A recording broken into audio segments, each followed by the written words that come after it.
Oficialmente, todo mundo muito bem-vindo. A ideia desse seminário é trazer elementos para quem não sabe muito bem dessa movimentação histórica a respeito do aborto. Essa movimentação histórica a respeito do aborto. Então, nós vamos tentar... Ontem nós falamos das fundações e dos organismos internacionais, como promovem o aborto como uma forma de controle de natalidade. E lembrando que nós conversamos ontem, a gente trouxe bastante documento, bastante depoimentos de pessoas que estavam envolvidas nisso, e existe muita grana por trás disso, existe realmente um movimento que é internacional. Não é teoria da conspiração, está documentado, ontem eu acho que isso ficou bem claro. Hoje nós vamos falar sobre feminismo. E aí, claro, branco, olho claro, homem, heterossexual, falar de feminismo é pedir para apanhar.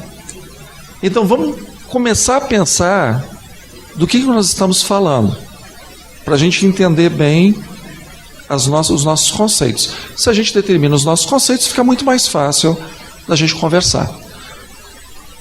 Como eu fiz ontem, eu gostaria de passar um videozinho primeiro e a gente refletir em cima desse vídeo, porque ele é um ponto para a gente pensar o feminismo. Depois tem um outro videozinho, todos os dois muito curtos, é um outro ponto para pensar um outro aspecto do feminismo. Imagens mostram Cíntia chegando para o trabalho de bicicleta, quando o ex-namorado, o policial militar Danilo Carlos Albertino, de 30 anos, fardado, se aproxima, chuta a bicicleta e dá um tapa no rosto da mulher. Os dois começam a discutir. Ela tenta ir embora, mas Danilo não deixa. Ele começou a me ameaçar, falando que vai dar um tiro na minha cabeça, que se eu não ficasse com ele também não ia ficar com ninguém. E nisso eu fui tentar procurar ajuda.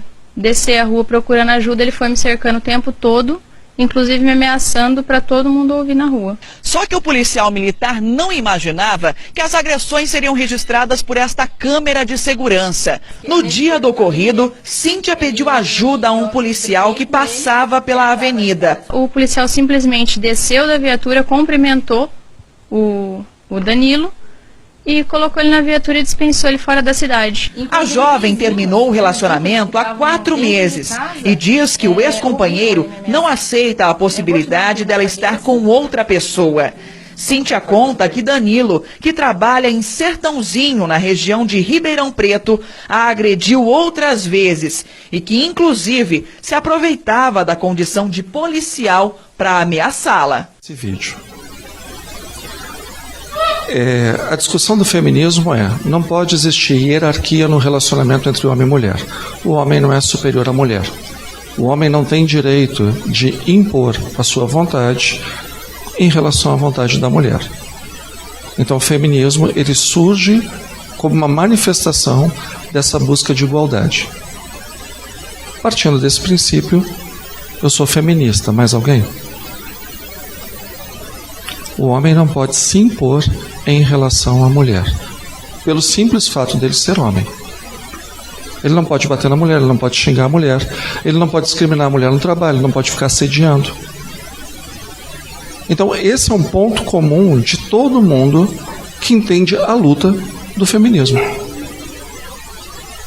Então sobre isso, eu acho que temos um acordo na sala. Mulheres devem, para fazer as mesmas funções, na mesma carga horária, ganhar o mesmo salário. A mulher, ela não pode bater no marido, mas o marido não pode bater na mulher. O homem não pode xingar a mulher não pode xingar o homem, porque não são animais, são seres humanos.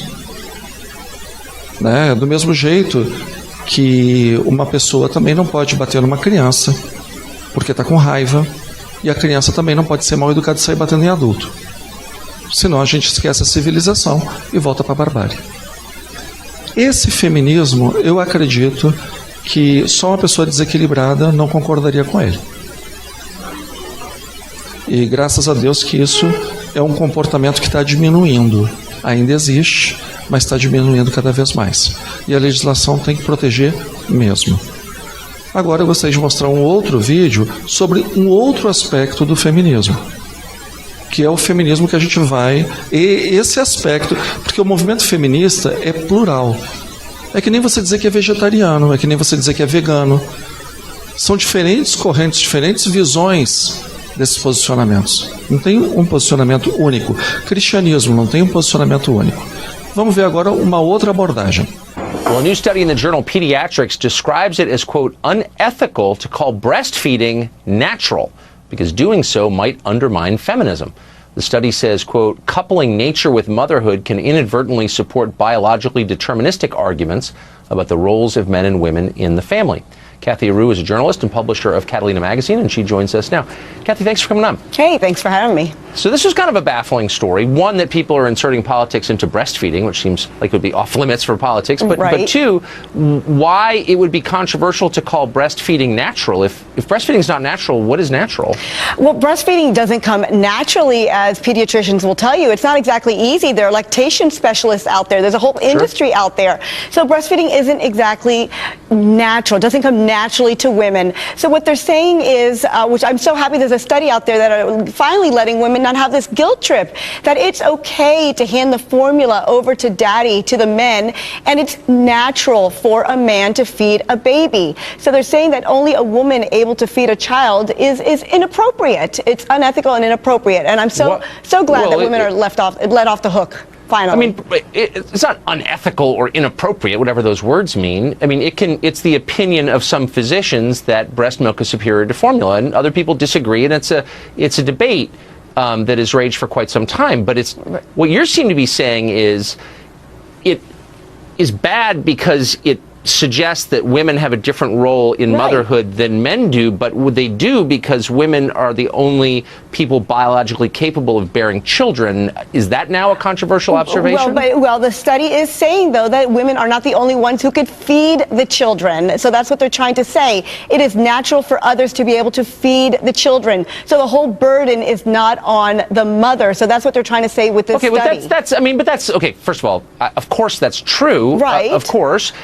But that's kind of a decision. What do you mean? I don't think women are stupid. There are some women that actually. I interviewed a pediatrician that had a mother that had a child starving for 2 weeks. She was not able to lactate. She was not able to produce breast milk for 2 weeks. The baby had lost weight, and she refused to give that baby formula for fear that her baby was not going to get the perfect breast milk and would have to turn to formula. The baby ended up in the NICU. That's a totally fair point, and that's a shame when people feel like there's no alternative. Perhaps there are some, but that's not what's really going on here. This is gender politics intruding on the personal decisions that parents make. Well, it's also blurring the lines. It's suggesting, by the way, that men can breastfeed, which I don't think they can. It's suggesting that men could, I don't know, but it's suggesting that I do know. The answer is they can't. So. I have 4 children, I can tell you. I don't know your secrets, but no, what they're saying is that men can feed children. They're finally putting a study out there that's saying that breast milk is not the only way to go. There are other ways, okay, and other things are natural.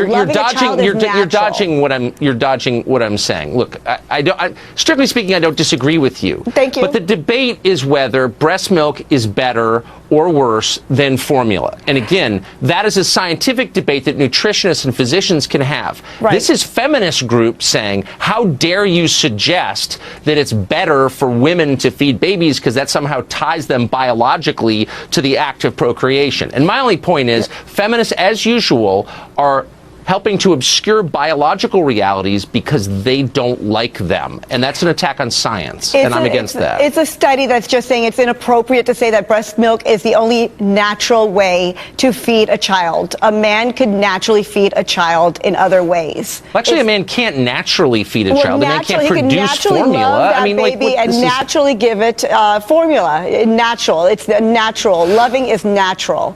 Okay. It's just. Can you just take 3 steps back? No.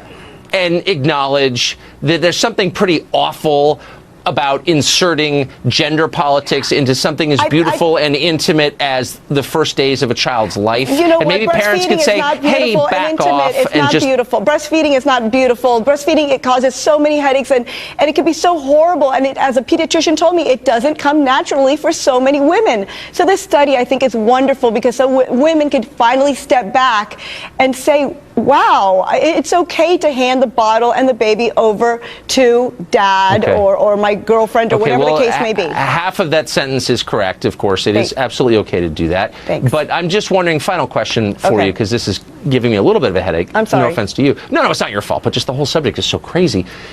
If it's not natural to breastfeed, how did the species get to where it is now? Like, why didn't we die out several millennia ago? I think we found other ways like formula to feed the babies. So, years ago, like during the medieval period, like where did you get the Similac then? Yeah, exactly. I'm not quite sure, but this breastfeeding phenomenon has been going on for the last 10 years. But before that, our mothers weren't all exactly into breastfeeding. You had the feminism, the revolution, the 70s. Women did not breastfeed like they do nowadays. So breastfeeding has not always been the answer. Man, I'm glad my kids are older enough to weigh into this stuff. Kathy, thanks for joining us tonight.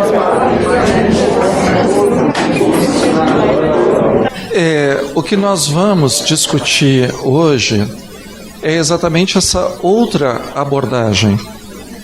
Não é a questão da abordagem da violência, porque eu acho que é ponto comum, não é a questão do assédio, que é ponto comum, todo mundo discorda.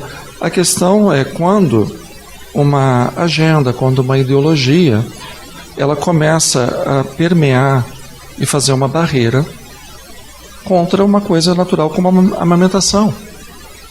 Em que momento amamentar deixou de ser natural? Porque, veja, um homem pode dar uma mamadeira para a criança? Óbvio que pode, isso aí ninguém está discutindo. O foco da discussão, que acabou até desviando da entrevista, é por que amamentar não é uma coisa natural, sendo que nós somos mamíferos. O nosso grupo é o grupo dos mamíferos. Então, em que ponto você começa para tentar destacar a mulher do seu papel enquanto mulher, que você não tolera nem que ela amamente? Esse é o foco da discussão. Porque isso também é só uma ponta do iceberg, se reflete também no papel da maternidade. A maternidade não é natural. Poxa, se a maternidade não é natural, então você tem um problema em relação à própria procriação humana. A maternidade é natural. Amamentar é natural. Agora, hoje, qual é a definição de natural? Tudo que está na natureza. Tudo que está na natureza é natural. O que não está na natureza é transcendental. Então, muita gente acha matar é natural. Está na natureza. Canibalismo é natural. Canibalismo está na natureza. Tem animais, e inclusive os humanos, que fazem canibalismo. Mas não é esse o nosso conceito de natural. Porque aí você pega e se afasta de um conceito de natural e saudável, natural e produtivo. No conceito de natural tem que estar a questão também. Porque, gente, ter câncer é natural. Morrer de infarto é natural, mas é saudável. Então o questionamento, amamentar é natural, é saudável. Porque a espécie humana vem vindo, graças a Deus a isso. E o homem só pode transmitir o leite através da mamadeira. O homem não tem como dar o peito, que seria, aí sim, uma questão biológica, natural, anatômica. Não é o que acontece. Pois bem, em que momento um programa de televisão nos Estados Unidos, que é uma fortuna para você veicular, em que momento as pessoas param para discutir se uma mulher amamentar uma criança é natural ou não é natural? Mais uma vez, vamos nos remeter a 50 anos. É uma discussão que não haveria. Você chega para sua avó e pergunta para sua avó: vó, a senhora acha que é normal amamentar uma criança? É uma discussão que não haveria. Mas por que hoje está havendo essa discussão? E é isso que eu gostaria de abordar com vocês, porque isso desemboca no aborto. A linha de raciocínio é exatamente a mesma. E agora nós vamos tocar numa questão de ideologia e filosofia. Todo mundo conhece essa dupla, Marx e Engels, Karl Marx e Friedrich Engels.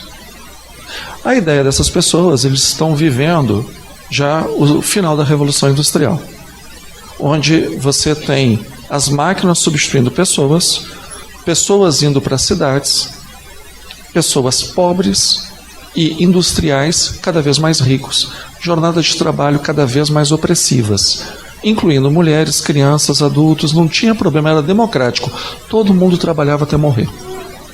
Em condições insalubres, não tinha segurança do trabalho, nada.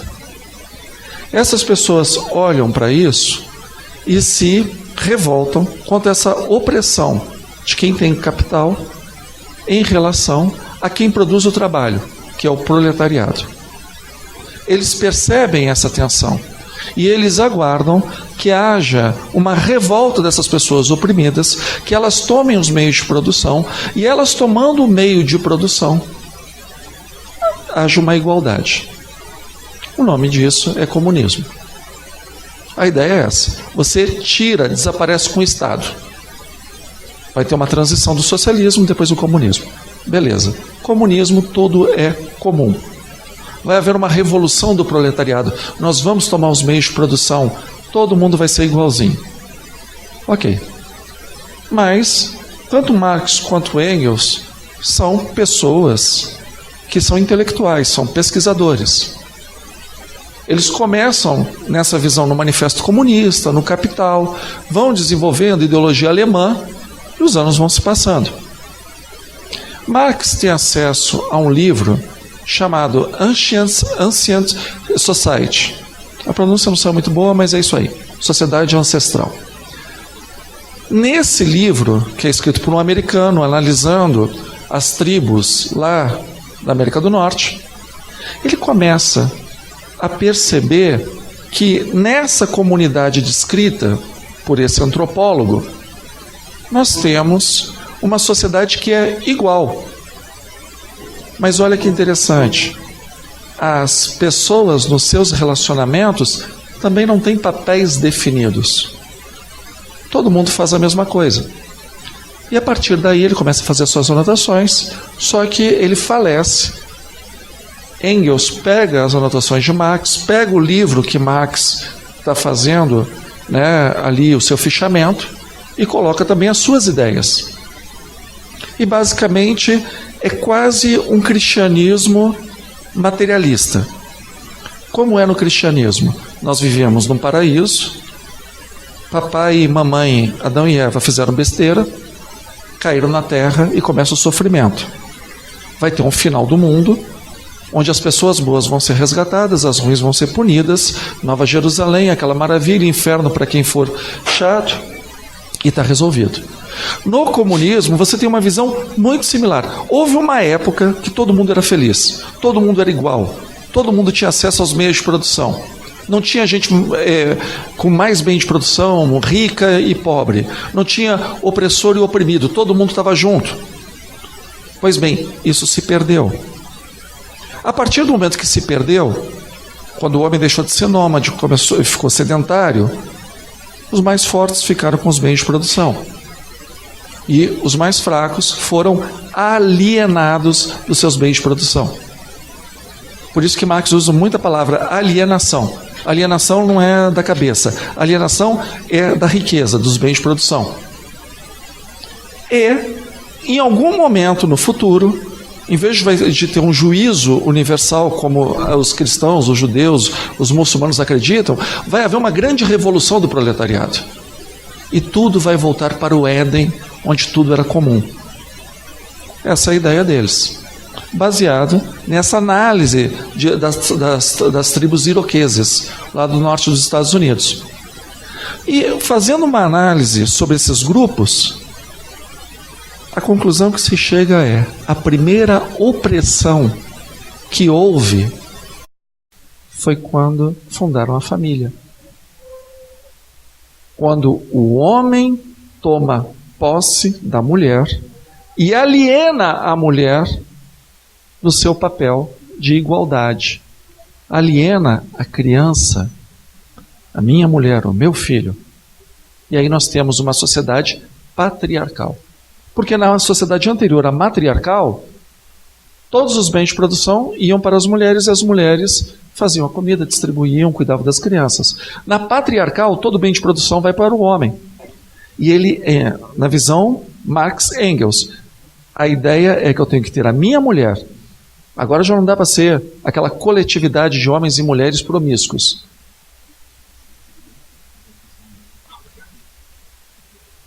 Não posso ter uma coletividade de homens e mulheres promíscuos. Eu tenho que ter a minha mulher, porque eu tenho meus bens e quero ter o meu herdeiro e passar os meus bens para os meus herdeiros. Então eu alieno a mulher, como homem, dessa igualdade. Então não adianta pensar numa revolução do proletariado se eu não liberto primeiro a mulher.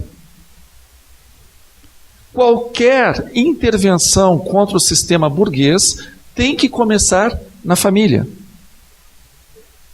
Esses são os pensamentos de Marx, né, e de Engels no final da vida dele.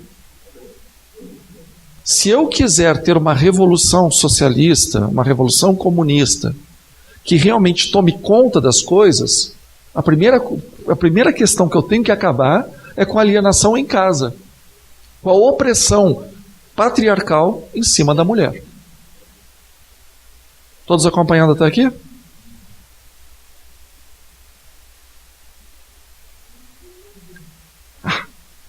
Pois bem, posteriormente, Marx e os pensadores comunistas, eles acreditavam que em algum momento ia haver uma tensão, porque você tem mais gente procurando bens do que bens disponíveis. Vai haver uma queda de braço entre os donos do capital e o proletariado. Então, o proletariado, em algum momento, vai precisar desses bens e vai haver uma guerra. Vai haver uma grande guerra. E nessa guerra, nós teremos a Revolução. Pois bem, houve uma grande guerra, chamada Primeira Guerra Mundial, onde as burguesias dos países se degladiaram sobre os bens de produção. E os proletários foram atrás das bandeiras desses burgueses para defender a burguesia, através das nações. Porque na cabeça desses pensadores, a nação nada mais é do que uma grande família onde as pessoas se apropriam dos bens e usam, por exemplo, a religião para te manter alienado do bem que você tem direito. A cultura para te manter alienado. Pois bem, então essa pessoa ficou assim, puxa vida, houve a Primeira Guerra Mundial, trabalhadores lutaram contra trabalhadores em nome de uma bandeira burguesa e se mataram. Os ricos ficaram mais ricos. E essas pessoas voltaram para casa desempregadas, muitos sem braço, sem perna. Muita gente não voltou. O que aconteceu? Onde houve a falha? Eles fazem um estudo e criam um instituto chamado Marx e Engels, em Frankfurt, na Alemanha, que posteriormente, o Instituto de Pesquisa Social Marx e Engels, posteriormente se chama... que é conhecido como Instituto de Pesquisa Social, depois vira Escola de Frankfurt.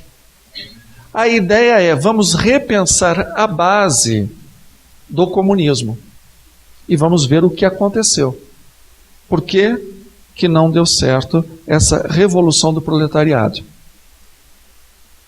E eles estão vivendo também um outro momento. Eles estão entre a Primeira e a Segunda Guerra Mundial. Existe um aumento do nacionalismo, que exacerbado nacionalismo gera o fascismo. Em nome do Estado você faz tudo e não segue lei nenhuma. As leis são feitas para oprimir em nome do Estado. E eles estão na Alemanha. Então eles estão vendo o Partido Nacional Socialista, que é o partido nazista, crescendo. Então os trabalhadores, em vez de tomarem os meios de produção, eles estão ficando nazistas. Eles estão aderindo ao fascismo, tanto na Itália quanto na Alemanha, mas em vários países, Estados Unidos, Inglaterra, França, todos eles tinham fascistas. O Brasil tinha fascista. O que aconteceu? Eles começam a estudar. E aí esses senhores são senhores das mais diversas áreas. Se debruçam sobre esse problema. E a escola de Frankfurt ela é conhecida por causa da teoria crítica. A teoria crítica nada mais é do que a crítica.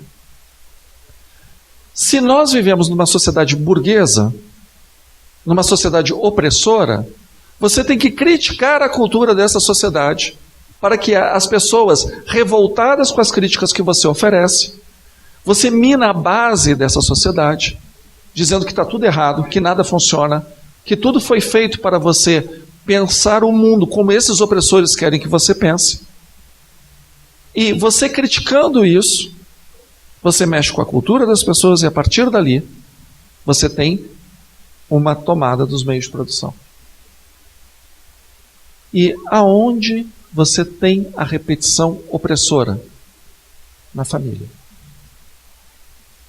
Então, qualquer coisa que existe, existe para manter a lógica de quem oprime. A religião, a família, a cultura, as artes, tudo existe para manter a lógica de quem oprime. Esses senhores, por exemplo, o Max Horkheimer, ele é o autor dessa teoria crítica que depois é desenvolvida em vários pontos. E ele diz exatamente isso. Olha, por exemplo, você tem esse microfone. Esse microfone não é um objeto em si. Esse microfone ele foi pensado para ser entendido como uma forma de alienar você dos meios de produção. Você enxerga esse microfone por uma lógica burguesa. Depois, nós temos o Adorno. O Adorno, ele cria uma escala F de fascista. Quanto mais dentro dos parâmetros dessa escala, mais fascista você é. Quanto mais fascista você é, menos gente boa. Porque você não quer igualdade. Quem é que quer igualdade? Eles. Eles são os donos da bola. Pois bem, a escala F considera religião e família. Se você é ligado à sua família, você é ligado à sua religião, você é fascista. E interessante que depois dessa escala F foi um questionário que eles colocam, fazem todo um tabelamento. Foi testado em países comunistas. E deu que as pessoas de países comunistas eram mais fascistas do que os próprios burgueses. Você vê que a coisa não é lá muito científica. Mas isso eles já colocam nos Estados Unidos. E o Herbert Marcuse, ele o entendimento dele é que, baseado no estudo de Freud, você está sendo oprimido por conta da repressão da sociedade. E você tem que lutar contra essa repressão. E aí usa aquela palavra que as pessoas adoram, empoderamento. Você tem que lutar contra a repressão. Ele escreve um livro chamado Política Sexual. Os alunos dele é que começam o movimento do faça amor, não faça guerra. E aí nós temos na década de 60, associado ao LSD, todos aqueles movimentos que ninguém é de ninguém, todo mundo transa com todo mundo. Porque você não está recalcando o seu instinto sexual. Em 68, ocorreram várias manifestações contra esse sistema opressivo, burguês, etc. Então, por exemplo, na França, o pessoal tirava paralelepípedo da rua para lutar contra os soldados nas ruas de Paris. Aí eles levantavam cartazes. Marx, Mao e Marcuse. Aonde o Marcuse ia, tinha toda essa rebeldia. E mais uma vez, o ponto é a questão de se você aceita a família, você está aceitando a repressão burguesa. Isso vai impactar no que nós vamos ver agora, que é o movimento feminista. A primeira onda do movimento feminista são as mulheres que querem os mesmos direitos civis dos homens. E nós podemos remeter essa primeira onda exatamente àquele vídeo que nós estávamos mostrando daquele policial militar que vai agredir a mulher. Esse primeiro momento, que é o momento dos direitos civis, conhecido como momento sufragista, a ideia é essa: chega, parou. Não é pelo fato de você ser homem que você pode me bater. Não é pelo fato de você ser homem, você pode ser eleito e eu não posso. Você pode votar e eu não posso. Você pode trabalhar e trabalhar com um salário melhor do que o meu para fazer a mesma coisa. São isso que aquelas senhorinhas ali de cima estão fazendo. A segunda onda já tem um outro aspecto. Se você é homem, está errado. E se eu sou mulher, eu sou oprimida. Então vamos queimar sutiã. Tá? E a terceira onda, ela vai dizer assim, não basta você ser uma mulher branca com cartazinho na mão. E você, mulher branca com cartazinho na mão, ficar oprimindo a empregada de cor escura na sua casa. A mulher indígena, a mulher negra, a mulher de periferia. Então tenta trazer para o movimento feminista pessoas marginalizadas socialmente. Socialmente que eu falo é economicamente. Então, normalmente os autores, com algumas variações, eles vão dividir nisso. Vamos avançar um pouco. Aqui nós temos a consideração do divisor de águas exatamente do movimento feminista da segunda onda. A Simone de Beauvoir está para o movimento feminista como Karl Marx está para o comunismo. Esse livro, que é um livro fantástico chamado Segundo Sexo, ela faz uma análise histórica, antropológica, psicológica da mulher e mostra a mulher numa categoria que é usada por Lacan, também é usada pelo companheiro dela, o Sartre, que é a mulher como o outro. Você não enxerga a mulher como ser humano, como par. O homem, né? Ele enxerga a mulher como o outro e a mulher se vê como o outro. Ela aceita esse papel. Porque a mulher não consegue se pensar na categoria mulher. Ela consegue se pensar na categoria homem sem pênis, homem sem força, homem sem voz. E ela cria os seus filhos com essa visão. E a Simone de Beauvoir acredita que isso é um construto social. Que até a forma da mãe amamentar um menino é diferente da forma da mãe amamentar uma menina. A forma da mãe tratar o menino é diferente da forma dela tratar o irmãozinho ou a irmãzinha. Essa visão é que dá aquela famosa frase de que a mulher, né, não nasce mulher, se torna mulher. O que torna a mulher mulher é a sociedade. Porque aliena da mulher, e a Simone de Beauvoir é marxista, aliás, todo mundo que eu vou falar aqui, ela aliena da mulher a categoria mulher e transforma a mulher na categoria outro. É aquela coisa freudiana da inveja do pênis, etc. Ok. E você, a partir da França, isso é em 49, e ela é uma pessoa de visão. O livro dela é um livro bem robusto, mas é um livro interessantíssimo para entender esse processo. Ela não está querendo dizer assim, homem, você por ser homem, você é errado. Não é isso que ela está falando. Homem, eu como mulher mereço o mesmo respeito. E você como homem não pode alienar esse meu direito humano. Eu tenho que sair dessa categoria outro. Essa é a visão dela. Estou resumindo um livro de 466 páginas, viu? Depois me agradeça. Nos Estados Unidos, um pouco depois, nós temos um livro de uma outra marxista judia chamada Beth Friedman. A Beth Friedman, ela é uma senhora que diz o seguinte, nesse livro A Mística Feminina, a mulher, pelo fato de ser mulher e pelo fato de estar em casa, ela é profundamente infeliz. Não existe dona de casa feliz. É mentira. É mito. A mística feminina. Essa coisa do linda, maravilhosa, se despedindo do marido com a pasta ali na porta de casa, depois ela linda, maravilhosa, depois de ter passado o dia inteiro trabalhando na casa, recebe o marido que volta com a pastinha na porta. Isso aí é mito, não existe. E ela começa a apresentar uma série de pesquisas mostrando que você, enquanto mulher, e você fora da atividade econômica, você é uma mulher infeliz. E eu volto para a nossa conversa de ontem, que na Segunda Guerra Mundial, quando os homens voltaram da Segunda Guerra Mundial para assumirem os seus postos de trabalho nas indústrias, a mulher não brigou com o homem. Ela voltou feliz da vida para casa, porque ela não precisava mais trabalhar na indústria. Porque ela entende, indústria é coisa de homem. A Beth Friedman, não é coisa de homem, sai daí.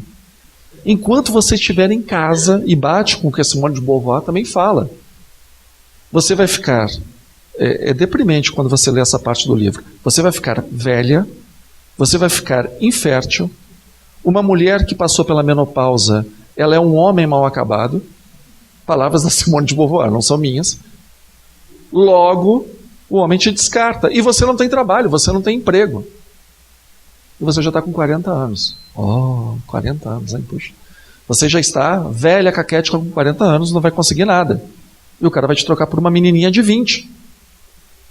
Então você tem que colocar essa mulher no mercado de trabalho, para ela ter o direito de ter a sua vida na sua mão. A Beth Friedman, ela faz um alvoroço danado com isso, mas assim, depois se descobre que ela manipulou esses dados, porque ela não era feliz em casa. E ela vira ícone do movimento feminista exatamente porque ela tinha os pais que a mãe teve que parar de trabalhar fora e virou uma pessoa extremamente mal-humorada em casa, porque o marido passou por uma crise financeira, precisava dela em casa, não tinha mais como manter o padrão de vida. Então ele pediu para ela ficar em casa e ele continuaria trabalhando. E a mãe ficou totalmente raivosa em relação a isso e descontou nas duas filhas, ela e a irmã dela. E a partir daí ela vai construindo o pensamento dela. Dessa questão de você não tem o direito de ficar feliz em casa. Nós hoje acabamos incorporando isso com uma naturalidade muito grande. Que essas pessoas enfocam a questão, não é um direito da mulher ser feliz como dona de casa. E quando nós pensamos em pluralidade, você tem que pensar também no direito da pessoa que opta pelo casamento, opta pela maternidade, como a outra pessoa, muito justamente, opta pela carreira. São opções que merecem ser respeitadas e não desvalorizadas. Hoje uma parte dessa opção é desvalorizada. Seguindo, nós vamos ter a política sexual da Kate Millett. Deixa eu ver se eu pego aqui alguns trechos para ler.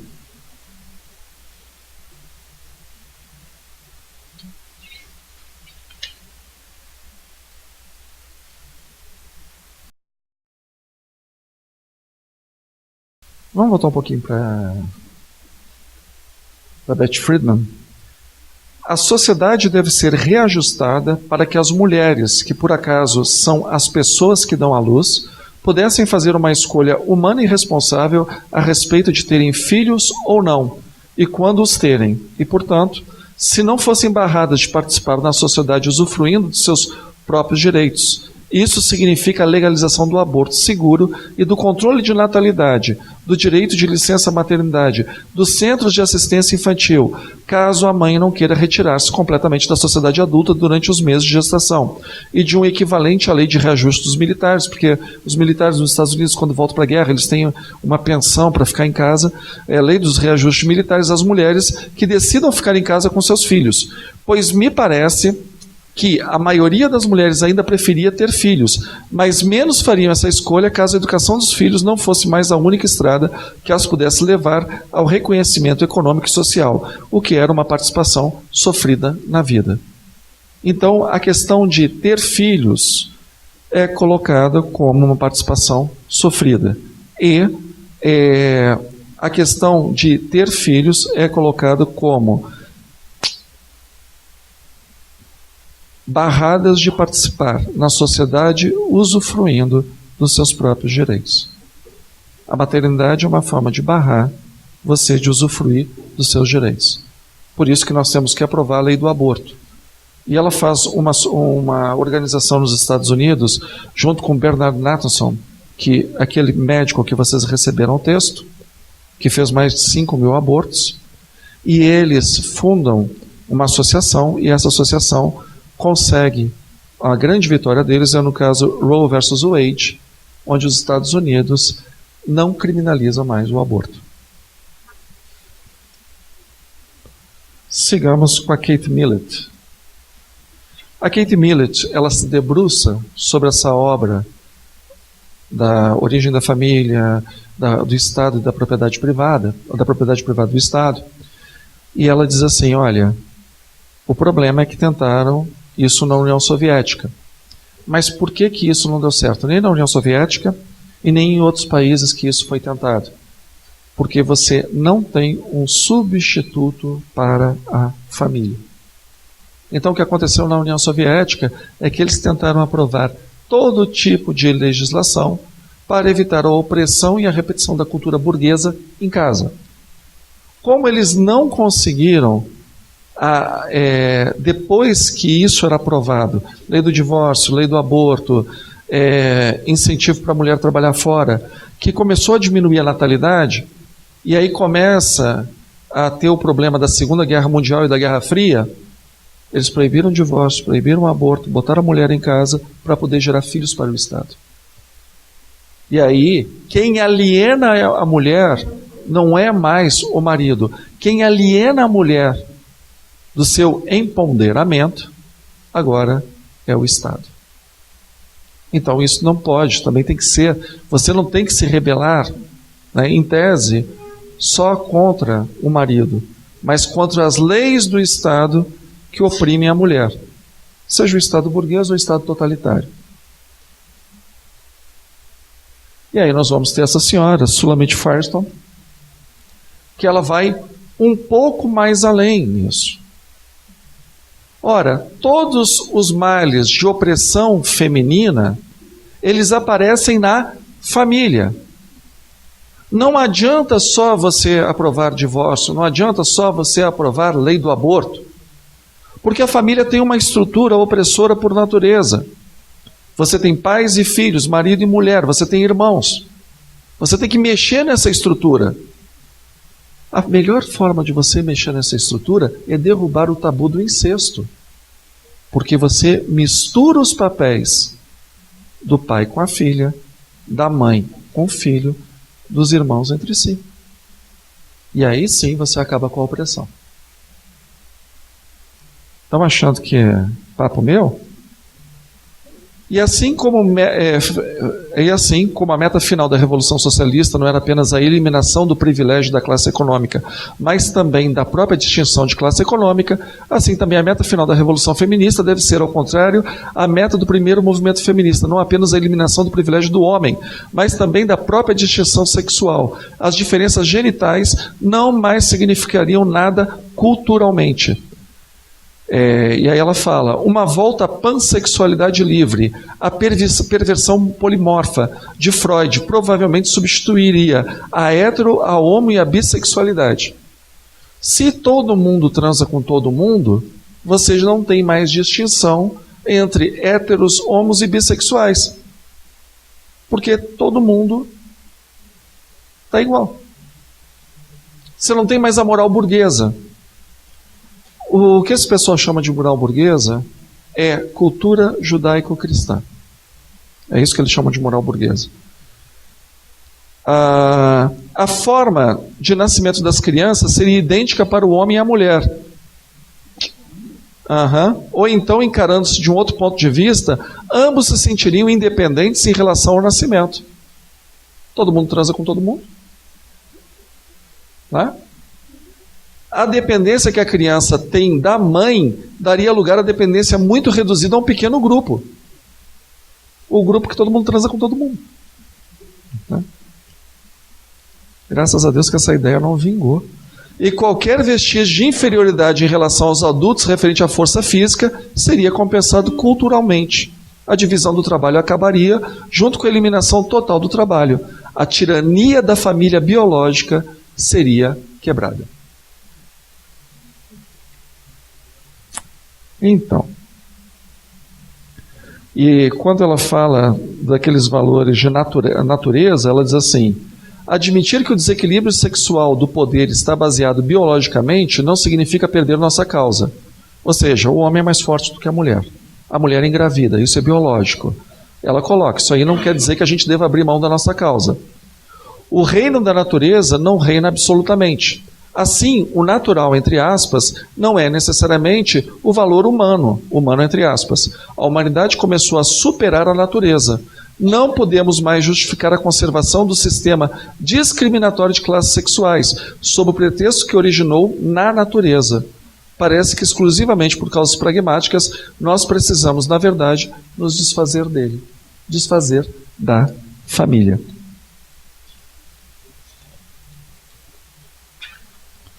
E, assim, dentro da lógica dela, tem lógica. As mulheres e as crianças sempre são mencionadas simultaneamente. Mulheres e crianças primeiro, mulheres e crianças para trás. O vínculo especial que as mulheres têm com as crianças é reconhecido por todos. Contudo, proponho que a natureza desse vínculo não passa de uma opressão compartilhada. Uma opressão que é compartilhada entre mulheres e crianças. E que, além disso, essa opressão está entrelaçada e mutuamente reforçada de modos tão complexos que seria impossível falar da libertação das mulheres sem também discutir a liberação das crianças e vice-versa. O núcleo da opressão das mulheres são os papéis de reprodutora e educadora das crianças.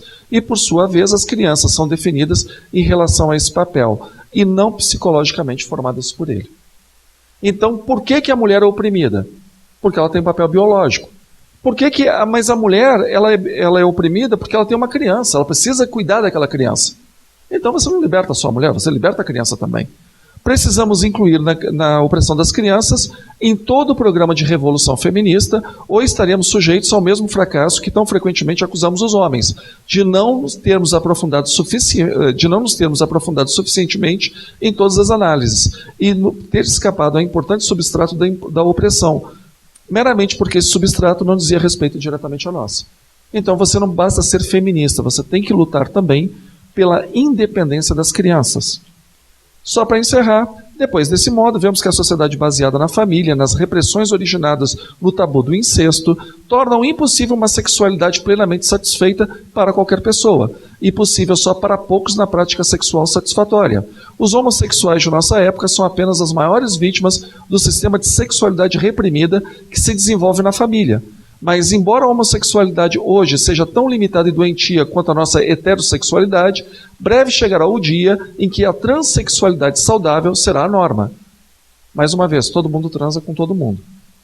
Pois, se admitirmos que o impulso sexual é desde o nascimento difuso e indiferenciado da personalidade global, e como vimos, só se torna diferenciado em resposta ao tabu do incesto, e se além disso admitirmos que o tabu do incesto é hoje necessário apenas para preservar a família, então se destruirmos a família, estaremos na verdade destruindo as repressões que moldam a sexualidade em estruturas específicas. Sendo iguais todos os tipos de sexualidade, as pessoas poderão ainda preferir indivíduos do sexo oposto, simplesmente porque isso é fisicamente mais conveniente. Essa é a ideia. A família oprime. Se você quiser libertar a mulher, você vai ter que acabar com a família. E mais do que isso, você vai ter que libertar a criança também. E o incesto é um tabu que ajuda a manter essas relações de opressão. Porque se todo mundo transar com todo mundo, e não houver papéis definidos, você não tem o papel do opressor e do oprimido. E é interessante, tem um documentário da BBC, que isso é levado até consequências muito aguerridas. Quando começa essa segunda onda feminista na Inglaterra, a lógica é: você é mulher. Entenda, você mulher vai ser oprimida por um homem. O homem não vai abrir mão da opressão que ele exerce sobre você. Se você não ver isso como uma luta entre gêneros, você não vai conseguir a sua independência. Logo, o homem não é complementar a você. O homem é seu rival. Entenda, o homem é seu inimigo. Você tem que lutar com o homem porque você está numa guerra. Então você tem que lutar contra o homem como você luta contra o inimigo. Se o homem é seu inimigo, não adianta você pegar um cartazinho, levantar na rua, dizendo direitos iguais, meu corpo, minhas regras. Aí você passa o dia todo com o cartazinho na mão e à noite você se deita com o seu opressor. Que o seu opressor no ato sexual é um ato invasivo. Ele te invade, mulher. Ele te oprime. Então você vai ter que abrir mão do seu casamento. Você não pode mais chegar em casa de cartazinho. Você tem que chegar em casa e não ter marido. Mas quando você se veste com salto alto, vestido, passa batom, brinco, você não está entendendo. Você está repetindo o papel que você foi obrigada a aceitar. Então você está, sem perceber, sendo oprimida. Então, livre-se do brinco, livre-se do vestido, ponha tênis, deixa os pelos crescerem, não passe maquiagem. Porque, afinal de contas, isso é a sociedade burguesa que investe isso em você. E aprende. E elas falam mesmo e faziam. Aprende a mexer com encanamento, com mecânica, a trocar resistência de chuveiro para você não precisar de homem.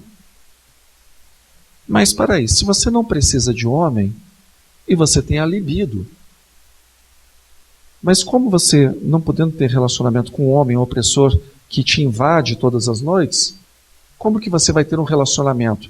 Não, politicamente nós temos que manifestar que nós somos contra essa opressão, então nós nos relacionaremos só entre nós mulheres. Aí você tem um lesbianismo político. Você não se relaciona com mulher porque você gosta, você se relaciona com mulher para dizer que você não depende daquele fascista, patriarcal, machista. Gente, isso está documentado. Pois bem, e se eu quiser ter filhos? Não tem problema. Faz inseminação artificial. Aí fizeram inseminação artificial. E como já se esperava, nasceram meninos. O fato de você criar meninos em comunidades de lésbicas significa que você está traindo a causa. Então você escolhe ou você aborta ou entrega para adoção. Aí, politicamente, como manifesto, entregava a criança para adoção.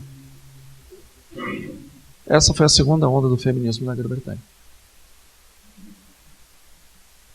Esse documentário não tem em português, todo ele é em inglês. E para melhorar é inglês sem legenda, só para ficar mais legal.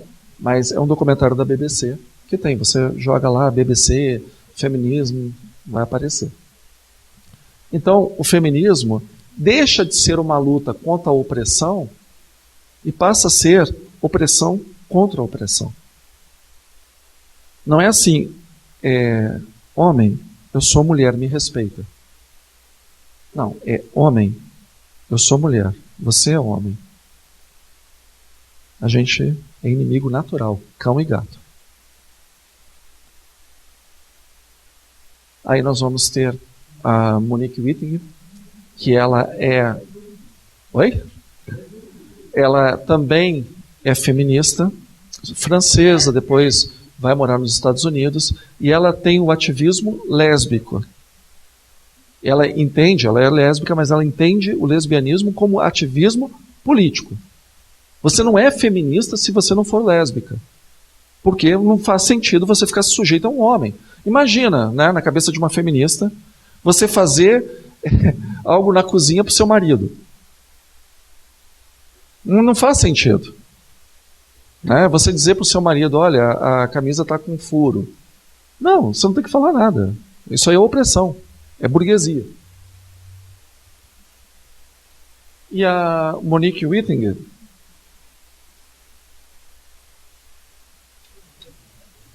ela coloca, a sociedade hétero está baseada na necessidade a todos os níveis de diferente outro. É a categoria outro. E aí, no caso, essa categoria diferente, outro, ela já não é utilizada aqui pela Monique para a categoria mulher, mas para a categoria homossexual. Homossexual, mulher. Não pode funcionar economicamente, simbolicamente, linguisticamente ou politicamente sem este conceito. Necessidade do diferente, outro, é uma necessidade ontológica para todo o aglomerado de ciências e disciplinas, a que eu chamo do pensamento hétero. Mas para nós não existe semelhante coisa que seja ser mulher ou ser homem. Homem e mulher são conceitos políticos de oposição. E a cópula que dialeticamente os une é simultaneamente aquela que irá abolir os homens e mulheres. É a luta de classes entre homens e mulheres que abolirá os homens e as mulheres. Por outras palavras, para nós isso significa que não podem mais existir mulheres e homens, e que enquanto classes e categorias de pensamento ou linguagem, eles têm que desaparecer política, econômica e ideologicamente. Se nós, lésbicas e homossexuais, continuarmos a falar de nós próprias e conceber-nos como mulheres e como homens, estamos a ser instrumentais da manutenção da heterossexualidade. Então, não é, se você se assume como mulher, se você se assume como lésbica, você está aceitando a linguagem do seu opositor. Então, por exemplo, você não pode falar de homossexualidade. Você tem que falar de homoafetividade. Você não pode falar de perversão. Você vai ter que falar em um outro tipo de comportamento que não utiliza essa palavra. E assim vai. Não é só o papel. Você tem que mudar as categorias. Por exemplo, você não tem hoje mais movimento feminista. Você tem coletivos feministas. E quando a gente pega os livros, é muito interessante. Eles não falam em hemisfério norte e hemisfério sul. Eles falam em global norte e global sul. O que é muito curioso, porque se você tem metade para baixo do Equador, como é que pode ser global? E se você tem metade para cima da linha do Equador, como é que pode ser global? Global é tudo. Mas é porque quando você fala de sul e norte, você está discriminando os mais pobres dos mais ricos. Então tem que chamar de global. E aí, nós vamos chegar nessa senhora, a Judith Butler, que vai elevar o feminismo numa outra situação. Vocês não estão entendendo. O seu problema para você se libertar da opressão masculina é que você se considera mulher. Esse é que é o seu problema. Se você disser que, na verdade, homem e mulher é só uma característica sexual que não determina a sua vida, porque se você quiser se considerar qualquer coisa, você pode. Você se liberta dessa categoria, que era o que a Monique Wittig tinha sinalizado antes. Você não pode aceitar essa categoria. Então vamos criar uma outra categoria. Categoria gênero. Onde você é o que você quer ser. Então, se você é o que você quiser ser, vai ser um gênero apropriado para você. Porque desconstruindo o seu papel, há uma desconstrução.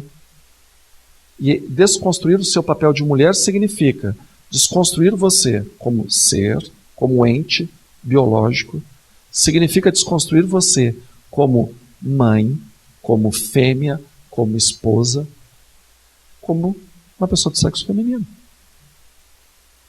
Porque você tem que esvaziar isso, porque é isso que te mantém em tensão com os homens. Por isso que amanhã nós vamos tratar de ideologia de gênero. Você tem que ver as coisas de forma individualizada. Meu corpo, minhas regras. Não, mas veja, você tem um útero, você vai ser mãe.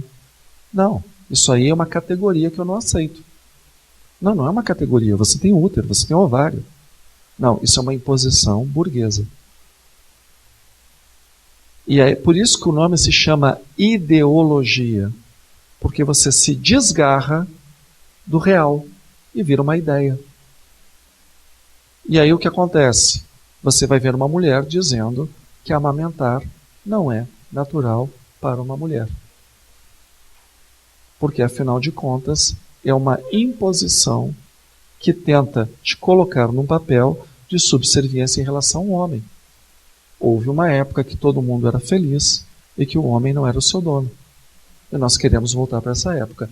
Para voltar para essa época, nós temos que desfazer da categoria mulher. Então vocês vão ver que tem 2 gêneros, tem 3 gêneros, tem 11 gêneros, tem 455 gêneros, ou como o Leandro Carnal falou, são 7 bilhões de pessoas, são 7 bilhões de gêneros.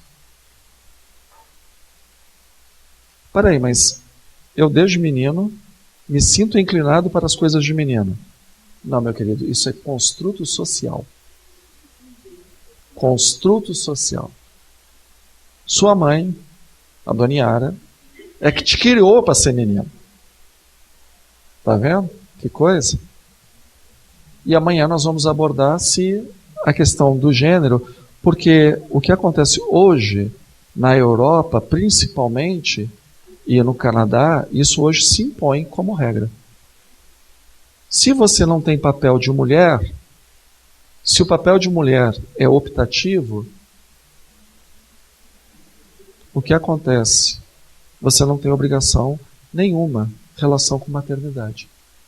O que é curioso, porque, por exemplo, seu caso, e vamos imaginar que eu ou a minha esposa sejamos inférteis. Eu posso pedir anulação do meu casamento, porque ela não vai me dar filhos. É um direito meu, é um direito dela.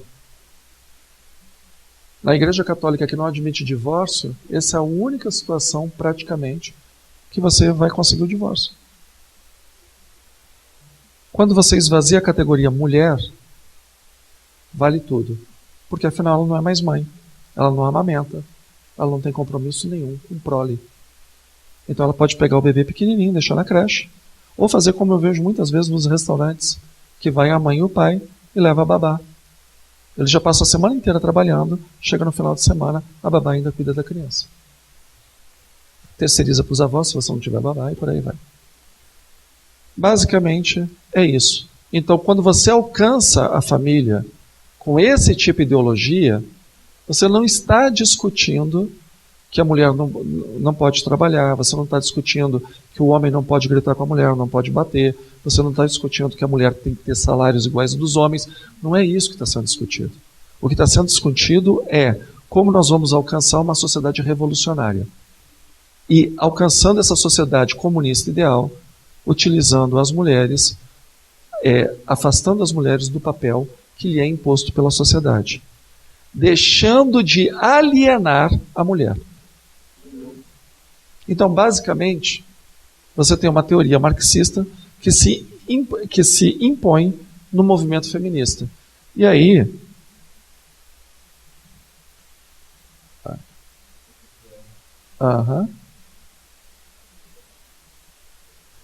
tá vendo esse símbolo de punho, junto com o símbolo do sexo feminino?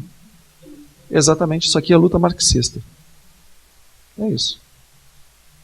Então, na minha visão, e depois eu quero abrir para o debate, a visão marxista aliena a mulher da sua feminilidade. Porque não permite que a mulher seja mulher. Porque sempre vê a mulher dialeticamente em opressão ao homem. Numa relação de opressão ao homem. E não numa relação de complementariedade. Vamos para o nosso lanche, depois a gente continua o nosso diálogo.